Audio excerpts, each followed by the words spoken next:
this next video, I'm going to lovingly call Evaluate. Evaluate the critical position. So, I'm playing against a 2600 rated Lee chess player in this game, and he decides on 1d6, and this is a move that universally I'm happy to see no matter what I have started with move 1 for white, knight f3, g6, and it's like, okay, he's just going to play knight f6 at some point. We're going to get a fianchetto king's Indian. That's well within my repertoire. My mains, like, no, he plays e5. So, okay, well, we'll go knight c3. I'm welcoming you to play f5, or you got a lot of options. He goes knight e7. We both castle, and now this is a moment. I feel like it would have been best for him to play knight b to c6, critical move, because this locks down control over the d4 square. And now we're going to go into a more traditional English structure. But understanding that he's mixed and matched a little bit, c5 hasn't been played, which is the Botvinnik to prevent d4, and knight c6 hasn't been played to prevent d4, so d4 is the move. And this structure for black, I have never been a fan of, because I feel at some point you struggle to have a plan. So anytime I get white against this structure, I'm already very, very confident. My opponent goes knight c6, so okay, takes. Now queen c2, bishop b6, oh yeah, b3, I've just defended the pawn.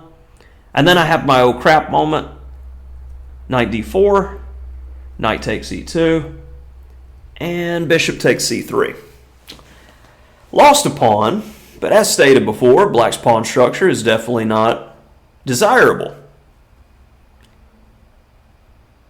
Let's find the next move. So what is the evaluation of this position? If you had to try to evaluate this like the engine, what would be the point? We'll say, is it 1.0? Is it -1? Is it 0.5? Is it -0.5? What is the evaluation of this position? See if you can get it without checking the comments and cheating, so to speak, or fast forwarding in the video. Is white better? Is black better? Why or why not? What are the pluses and minuses of the position? Well, let's break it down a little bit. Black has some weaknesses, and he's got the worst of the two minor pieces. He's got to already worry about the b7 pawn, so you're going to have to make some sort of concession, more than likely. And for a pawn, white's got easy development. I'm going to put the rooks on the open files and maybe apply some pressure to the pawn structure. Now, when I turned on the engine said c6 is the best move, and you eventually have to play d5, and he's got a half a pawn edge. But we'll quickly see how anything less than perfection, black ends up losing this game. So rook b8's where he started, guaranteeing that you're going to have to waste time later moving the rook again. So say, okay, I want to isolate the d pawn, so I went ahead and played rook ad1. My threat is to play c5. Pretty straightforward.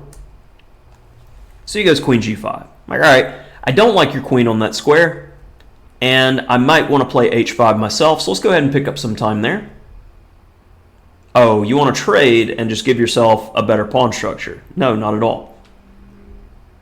Okay, your queen's still on a bad square. I can get an open file. Now this is a critical moment. How do we continue to improve our position? This is the pause your video moment, if you're into that sort of thing. Well, the action is on the E file. That is the only open file, so let's get full control. He goes A5 to stop the potential B4, maybe play A4 at some point. I have the full file. And my opponent did not sense the danger in the position. Bishop d5. Now there's a little bit of something here. Every white piece is optimized for maximum annoyance.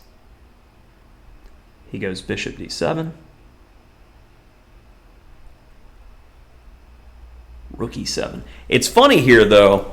This is one of those moments, it's like, you know if your opponent is using engine assistance, because the engine's top choice here is a3. It's like, oh, because if rook takes, where's the queen going?